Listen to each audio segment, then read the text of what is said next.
नमस्कार, मैं संजय प्रभाकर। आज की एनालिसिस खास तौर पर ऑनलाइन गेमिंग में इंटरेस्ट रखने वालों के लिए है। वो तो जरूर देखें और उसके साथ ही हम सबको देखना चाहिए आखिर इसमें खास क्या है। देखिए, वैसे तो हम सबको इसकी जानकारी होनी चाहिए कि और होगी भी कि मोदी सरकार ने ऑनलाइन गेमिंग पर बैन लगा दिया है। इसे लेकर कानून भी बना दिया गया है और कानून जो बनाया गया है अभी 2-3 दिन पहले ही, देखिए इसको लेकर पहले तो लोकसभा में प्रस्तावित कानून वाले विधेयक को पास कराया गया। उसके बाद राज्यसभा में पारित होते ही विधेयक के राष्ट्रपति की सहमति मिली, हस्ताक्षर हुआ और सख्त कानून बन भी चुका है, लागू भी हो चुका है 22 अगस्त 2025 से, यानी कि 1-2 दिन पहले से। देखिए, इजी मनी कमाने की चाहत रखने वालों को इस कानून के बनने से बहुत तगड़ा झटका लगेगा और लगा होगा। जितनी इजी से मनी कमाने की बात होती थी इससे पहले, यानी कि थोड़ा सा पैसा लगाओ ज्यादा कमाओ का लालच जो देते थे और जिन्हें लालच होती थी, तो उससे कहीं ज्यादा बड़ी भारी संख्या में लोग बड़ी इजीली मनी गंवा भी रहे थे।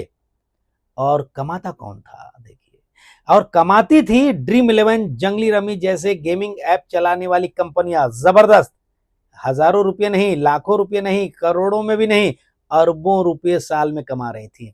इस कानून के बनते ही कई सालों से करोड़ों कमाने का लालच देकर अरबों रुपए कमाने वाली कंपनियां, उनमें से एक भारतीय क्रिकेट टीम के स्पॉन्सर ड्रीम इलेवन ने तुरंत थर्ड गियर लगाया और पैसा लगाकर पैसा कमाने वाला गेम बंद करने का ऐलान भी कर दिया। यानी कि मनी बेस्ड कॉन्टेस्ट को बंद कर दिया ड्रीम इलेवन की कंपनी ने। और ऐसी खबरें आ चुकी हैं, सुर्खियों में है। देखिए, भारत के करोड़ों लोगों को ड्रीम इलेवन, एमपीएल, माई इलेवन सर्कल, रमी सर्कल, जंगली रमी, जुपी, विंजो और पोकरबाजी जैसे कई नामी ऐप्स के जरिए अपने जाल में फंसाया इन कंपनियों ने।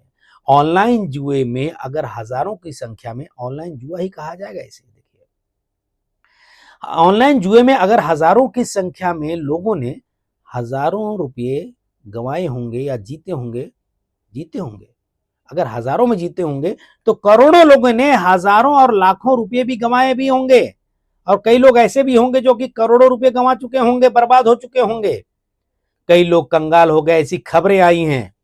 और परिवार कई तबाह हो चुके हैं, ऐसी खबरें अखबारों में आई, अलग अलग चैनलों पे आई हैं, न्यूज प्लेटफॉर्म्स पर। तब जाकर भारत सरकार ने एक कदम उठाया है।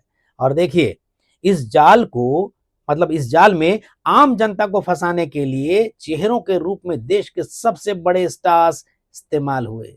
महेंद्र सिंह धोनी ड्रीम इलेवन को प्रमोट करते दिखे, रणवीर सिंह एक्टर जो है एमपीएल के विज्ञापनों में नजर आए, आलिया भट्ट और श्रद्धा कपूर जुपी, और जंगली रमी की मुस्कुराती तस्वीरों से लोगों को लुभाती रही सैफ अली खान और अर्जुन कपूर। और देखिए, अर्जुन कपूर की बात कर रहे हैं तो अर्जुन कपूर माई इलेवन सर्कल का प्रचार करते हुए बोले, मेरी टीम बनाओ और मुझे हराओ। लेकिन सच्चाई ये है कि जनता के करोड़ों रुपए हर साल इस जुए में डूबते रहे। और आंकड़े बताते हैं कि लगभग 45 करोड़ लोग पूरे देश में, और लगभग 45 करोड़ लोग हर साल इन गेम्स में फंसते हैं और करीब 20,000 करोड़ रुपए गंवा देते रहे हैं आज तक सालाना। आंकड़ा बड़ा भी हो सकता है, इसकी जानकारी मुझे नहीं है, लेकिन जो आंकड़े जारी हो चुके हैं, खबरों में आ रही हैं, वो बता रहा हूं।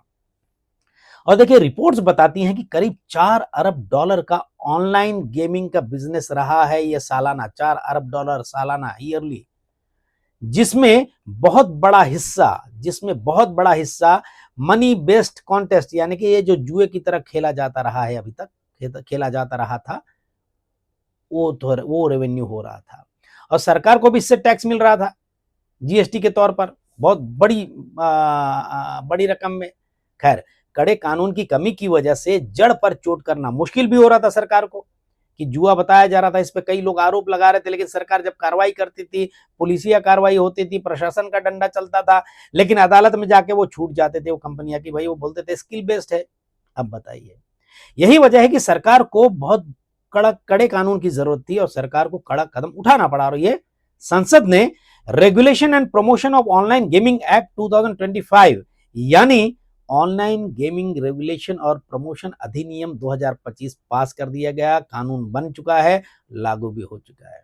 पहले लोकसभा में, फिर राज्यसभा में पारित किया गया विधेयक और आखिरी में राष्ट्रपति ने मंजूरी दे दी, कानून लागू हो गया।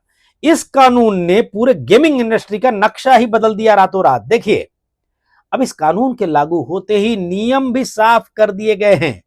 कोई भी ऑनलाइन गेम जिसमें पैसों का दांव लगेगा, चाहे वह स्किल गेम कहलाए या फिर चांस गेम कहलाया जाए, वो अपराध की श्रेणी में आएगा, यानी कि क्रिमिनल एक्ट माना जाएगा कानूनन। और ना यूपीआई से पैसा डाला जा सकेगा, ना कार्ड से, यानी कि क्रेडिट कार्ड हो या फिर डेबिट कार्ड हो, ना नेट बैंकिंग से, और ना ही वॉलेट के जरिए। इतना ही नहीं, इन गेम्स का विज्ञापन करना भी क्राइम होगा, क्राइम माना जाएगा और उन पर भी कार्रवाई होगी। अब आते हैं कानून के असली दांत और नाखून पर, यानी सजा के प्रावधान क्या हैं, सुनिए। Regulation and promotion of online gaming act 2025 के तहत अगर कोई कंपनी, कोई प्लेटफॉर्म, कोई एजेंसी या व्यक्ति इस कानून का उल्लंघन करता है तो उसे अधिकतम 3 साल तक की कैद और 1 करोड़ रुपए तक का जुर्माना हो सकता है। और अगर कोई कंपनी या प्लेटफॉर्म या एजेंसी यही अपराध फिर से दोहराता है या दोबारा करता है, दोबारा पकड़ा जाता है, तो सजा कड़ी हो सकती है, और भी कड़ी, और जुर्माने की राशि जो है कई करोड़ तक जा सकती है, अदालत फैसला ले सकती है। और देखिए, इसके साथ ही अगर गेमिंग का ऐप लिया है जिसमें कि मनी इन्वॉल्व नहीं है, मनी इन्वॉल्व इसलिए नहीं है क्योंकि वो अगर मनी बेस्ड कॉन्टेस्ट नहीं होता है तब तो ठीक है, लेकिन अगर उसके आड़ में ये जुए का धंधा चलता है तो फिर हमेशा के लिए लाइसेंस खत्म कर दिया जाएगा, रद्द कर दिया जाएगा। अब देखिए, इसके साथ ही जो पेमेंट गेटवे है, बैंक या फिर कोई भी विज्ञापन एजेंसी इन गेम्स को सपोर्ट करते अगर पाए जाते हैं तो उनके खिलाफ भी यही प्रावधान लागू होंगे, यही क्राइम के आरोप लगेंगे और उनको भी अदालत में जाना पड़ जाएगा। यानी सरकार ने इस कानून को सिर्फ ऐप चलाने वालों तक सीमित नहीं रखा है, बल्कि उनके पूरे सपोर्ट सिस्टम, पेमेंट, प्रमोशन और विज्ञापन तक को अपराध की श्रेणी में डाल दिया है, क्राइम में डाल दिया है। अब जरा फायदे की तरफ देखते हैं। इस कानून के बनने से क्या फायदे हैं वो भी बताऊंगा, और क्या नुकसान है वो भी बताऊंगा, हो सकता है आप जानते हो, सुनिए। अब जरा फायदे की तरफ देखते हैं एक बार। इस कानून के बनने से सबसे बड़ा फायदा आम जनता को मिलेगा। हर साल करोड़ों लोग अपनी मेहनत की कमाई गंवा रहे थे, अब ये रास्ता बंद हो जाएगा। परिवार कर्ज और तनाव से टूटने से बचेंगे। बच्चों और युवाओं को इस डिजिटल जुए की लत से छुटकारा मिलेगा। मनी लॉन्ड्रिंग और काले धन, यानी कि ब्लैक मनी को व्हाइट करने का जो रास्ता इन ऐप्स के जरिए बनता था वो भी बंद हो जाएगा। और सबसे बड़ी बात जो सरकार ने सोचा है वो ये कि अब जो इससे करने से क्या होगा, सरकार ने जो प्रबंध किया है इसमें, इस कानून के तहत, ई स्पोर्ट्स और एजुकेशनल गेम्स और फ्री टू प्ले गेम्स को बढ़ावा दिया जाएगा, बढ़ावा मिलेगा। यानी पबजी, बीजीएमआई, फ्री फायर जैसे गेम्स या कोई भी टूर्नामेंट खेलना वैध होगा, यानी कि अगर वो लीगल तरीके से है तो वैध होगा। वहां मनी इन्वॉल्व नहीं रहना चाहिए, लेकिन वहां मनी बिल्कुल इन्वॉल्व नहीं रहना चाहिए, यानी कि चाहे वो स्किल बेस्ड हो या फिर चांस बेस्ड हो, मतलब वहां दांव नहीं खेला जा सकेगा। बिना दांव वाला गेम है तो खेलो, उसमें कोई पाबंदी नहीं होगी। अब देखिए, ये इंडस्ट्री जो है, गेमिंग इंडस्ट्री, अरबों डॉलर की थी, करीब करीब $4 अरब सालाना। लाखों लोग यहाँ नौकरी करते हैं। ड्रीम 11 की बात करें या फिर एमपीएल जैसी कंपनियां क्रिकेट टीमों को स्पॉन्सर करती थी। आईपीएल जैसी लीग अब तक इन पर निर्भर थी कुछ सालों से। अब जब ये बैन हो गया है, ये वाला मामला जो है, मतलब मनी लगाओ और कॉन्टेस्ट करो, ये बैन होने से क्रिकेट और स्पोर्ट्स इंडस्ट्री की स्पॉन्सरशिप पर असर पड़ सकता है। हालांकि देखिए, बहुत सारी कंपनियां आ जाती हैं, और देखिए लाखों नौकरियां खतरे में हैं, और विदेशी निवेशकों का भी भरोसा डगमगा सकता है। बहुत सारे लोगों ने कंपनियों पैसे लगाए होंगे। सरकार को टैक्स रेवेन्यू का भी नुकसान झेलना पड़ेगा।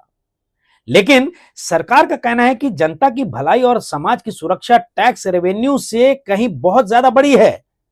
ड्रीम 11 की बात कर रहे हैं हम। ड्रीम 11 बहुत बड़ी कंपनी है और बहुत ज्यादा उसका नाम लोगों ने सुना है। तो ड्रीम 11 की बात किया जाए तो उसने अपने सभी पेड कॉन्टेस्ट बंद कर दिए हैं, ऐलान हो चुका है पेड कॉन्टेस्ट। लेकिन एक ड्रीम मनी नाम का ऐप लॉन्च कर दिया एक दो दिन पहले। ड्रीम मनी ये पर्सनल मनी मैनेजमेंट ऐप है, ऐसा बताया जा रहा है। इसके फायदे क्या हैं, नुकसान क्या है, मुझे नहीं पता, आप देख सकते हैं जाकर, मनी ड्रीम मनी करके। अब देखिए, भविष्य बताएगा इसको लेकर। बहरहाल, अब एक और बड़ा सवाल, ऑनलाइन गेमिंग पर कंट्रोल करने को लेकर जो एक्ट लागू हो चुका है, क्या वह ये जो कानून है ये टिक पाएगा? क्योंकि देखिए, बेटिंग एंड गैम्बलिंग संविधान के हिसाब से संविधान के स्टेट लिस्ट का विषय है, संविधान के स्टेट लिस्ट का विषय है। कई कंपनियां और लॉ फर्म्स सुप्रीम कोर्ट का दरवाजा खटखटाने की तैयारी में है, ऐसी खबरें आ रही हैं, ऐसा सुनाई दे रहा है। उनका तर्क है कि स्किल गेम्स और जुआ एक जैसे हैं। उनका कहना है कि स्किल गेम्स और जुआ एक जैसे नहीं हैं। लेकिन सरकार का कहना है कि स्किल गेम्स और चांस का फर्क अब मायने नहीं रखता, दोनों में ही अगर कहीं पैसा इन्वॉल्व है तो अपराध है। और देखिए, जहां पैसा दांव पर लगेगा वो अपराध होगा, इस कानून में सरकार ने साफ कर दिया है। इसलिए ये लड़ाई आगे अदालतों में भी होगी, हो सकती है। यानी regulation and promotion of online gaming act 2025 की संवैधानिकता को लेकर हो सकता है कि चैलेंज किया जाए, कोई चैलेंज करे अदालतों में। यानी कॉन्स्टिट्यूशनल है ये कानून या नहीं है, इस पर बहस हो सकती है आगे सुप्रीम कोर्ट तक में। देखिए, यहाँ ये समझना भी जरूरी है कि ये कानून गेम खेलने वालों पर नहीं बल्कि ऑपरेटर्स और उनके सपोर्ट सिस्टम पर लागू है। यानी अगर आप यूजर हैं और किसी ऐप पर जाकर पैसे डालने की कोशिश करेंगे तो आपको पैसा डालने का रास्ता ही नहीं मिलेगा ऑनलाइन, क्योंकि सरकार ने ऐसा प्रबंध कर दिया है, ऐसा अरेंजमेंट किया है कि बैंकिंग सिस्टम और पेमेंट गेटवे बंद कर दिए गए हैं। अपराध का दायरा ऐप चलाने वालों, प्रमोट करने वालों और पैसा ट्रांसफर करने वालों तक सीमित है। लेकिन अब हमको ये समझना होगा कि जिन सेलिब्रिटी ने इस कानून के बनने से पहले मनी बेस्ड गेम्स का प्रचार करके करोड़ों रुपए कमाए, उन्होंने लोगों को गुमराह किया या नहीं किया? गुमराह किया कहा जाए तो शायद गलत नहीं होगा। देखिए, कई लोग उनको अपना आदर्श मानते हैं, आइडियल मानते हैं, चाहे वो धोनी हो, रणवीर हो, आलिया हो, श्रद्धा, सैफ, अर्जुन जैसे स्टार्स के एड्स देखकर बड़ी संख्या में लोग फंसे होंगे। अब ये रास्ता बंद हो चुका है। देखिए, जो दांव लगाकर कम समय में ज्यादा पैसे कमाने का जुआ खेलते हैं, उनके लिए भी तगड़ा झटका लगा है, सबसे ज्यादा उन्हीं को तगड़ा झटका लगा है। लेकिन समाज के हित में है ये कानून, ऐसा मेरा मानना है। आप क्या मानते हैं कमेंट बॉक्स में जरूर लिखिएगा। और इस कानून के फायदे पर ध्यान दीजिए। क्या है फायदे? बहुत बड़े फायदे। परिवार बचेंगे, समाज बचेगा, युवाओं का भविष्य बचेगा। वहीं नुकसान क्या है वो भी सुनिए। इंडस्ट्री, गेमिंग इंडस्ट्री जो है और स्पोर्ट्स को झटका लगेगा, इनडायरेक्टली डायरेक्टली नौकरियां कटेंगी, टैक्स घटेगा, सरकार को जो इनकम हो रहा था। लेकिन सरकार का क्या कहना है कि सरकार का कहना है समाज की सुरक्षा सबसे पहले है। अब आपसे सवाल है, क्या आप अपनी मेहनत की कमाई किसी ऐसे खेल में लगाना चाहेंगे जहां जीतने की संभावना कम और हार लगभग तय है? लेकिन कई बार ऐसा होता है कि खेलते खेलते लोग सोच रहे हैं कि अभी हमने 100 रुपया जीता, 1000 रुपया जीता, 10,000 रुपया जीता, इसके बाद हो सकता है लाखों में जीतेंगे, करोड़ों में जीतेंगे। लेकिन वो धीरे धीरे हारने लगते हैं, फिर ज़्यादा अमाउंट लगाते हैं, इसके बाद इतना जीत सकते हो, फिर उस कंपनी की तरफ से ऑफर आता है इतना लगाओ, इतना जीतो। ऐसे करते करते लोग बर्बाद हो जाते हैं, कर्ज में डूब जाते हैं। और कई परिवार ऐसे बर्बाद हो गए, कई लोग बर्बाद हो गए, कुछ आत्महत्याएं की खबरें भी आई कर्ज में डूबने से। तो ये बड़ा गंभीर मामला था। तो क्या आप चाहेंगे कि आपका बच्चा अपनी पढ़ाई छोड़कर इन ऐप्स के पीछे भागे? आपके घर परिवार के लोग ऐसे मनी बेस्ड कॉन्टेस्ट, यानी कि जुआ ही है ये, इसमें पैसा डालकर खेलें, जो बर्बादी हो रही थी उससे बचे? तो ये कानून जो बना है आपको सही लगता है या नहीं, ये बताइएगा जरूर।